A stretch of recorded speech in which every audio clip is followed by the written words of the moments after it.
Ce bouton sur le côté de l'iPhone, c'est Camera Control. Ça paraît pas comme ça, mais c'est l'un des ajouts les plus utiles qu'Apple ait fait pour la photo et la vidéo mobile dernièrement. Si vous utilisez votre iPhone pour créer du contenu, vous allez vite comprendre pourquoi ce bouton change tout. Dans cette vidéo, on va voir à quoi il sert, comment l'utiliser efficacement, ce que iOS 26 a amélioré et quelques astuces pratiques pour en tirer le meilleur.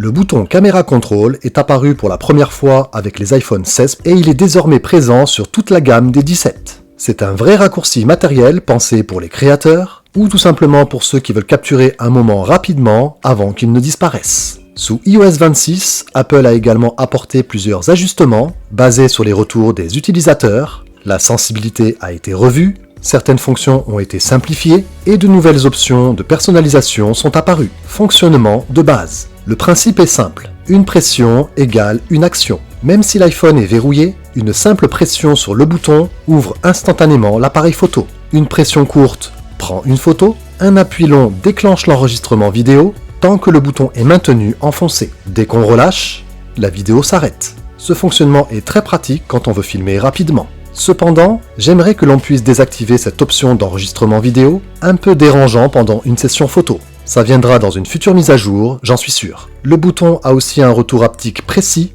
on ressent une légère vibration à chaque action, ce qui permet de savoir que la commande a bien été prise en compte, même sans regarder l'écran. Et pour ceux qui utilisent un trépied ou un stabilisateur, ce bouton devient un vrai déclencheur physique, très pratique, encore une fois. Fonction avancée. Ce qui rend Camera Control vraiment intéressant, ce sont ces différents réglages proposés. Notamment pour la sensibilité, le bouton réagit différemment selon la force de l'appui. Une pression légère ouvre un menu à l'écran qui permet d'ajuster des réglages essentiels, comme l'exposition, le zoom, la tonalité ou la profondeur de champ par exemple. Et sans bouger le doigt du bouton, on peut faire glisser légèrement pour modifier la valeur choisie. Cela évite d'avoir à toucher l'écran et de gâcher un cadrage idéal. Un double appui léger ouvre un autre menu d'outils photo personnalisable, on peut y placer les réglages utilisés le plus souvent. Et enfin, une pression très légère permet d'activer le Clean Preview. En gros, l'interface disparaît alors pour ne laisser que la scène.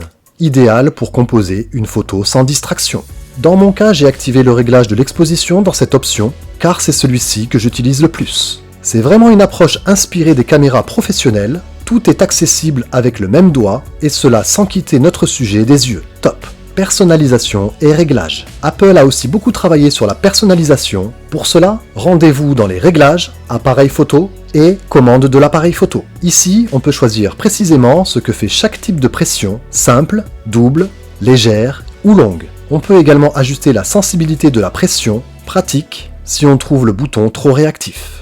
On peut même réassigner le bouton à une application tierce si on le souhaite. Apple a aussi ajouté une option mode simplifié. Le bouton se limite alors à une seule action, la prise de photo, sans menu ni raccourci. Idéal pour éviter les erreurs quand on veut shooter vite ou pour les utilisateurs qui préfèrent un comportement plus classique. Amélioration avec iOS 26. Avec iOS 26, Camera Control devient encore plus précis, les pressions accidentelles sont mieux filtrées et le retour haptique est plus net. L'app appareil photo a également été entièrement repensée avec l'interface Liquid Glass. Tout est plus clair et plus fluide, je trouve. iOS 26 améliore aussi la compatibilité avec les applications tierces, j'en parlais juste avant. Certaines, comme Blackmagic Camera, commencent à exploiter ce bouton pour leurs propres commandes. Cela ouvre encore de nouvelles possibilités. Conclusion. En résumé, Camera Control est plus qu'un simple bouton, c'est une véritable extension de l'appareil photo de l'iPhone. Il permet de capturer plus vite, de faire ses réglages plus précisément, bref, d'utiliser l'iPhone comme une vraie caméra. À vous maintenant de tester,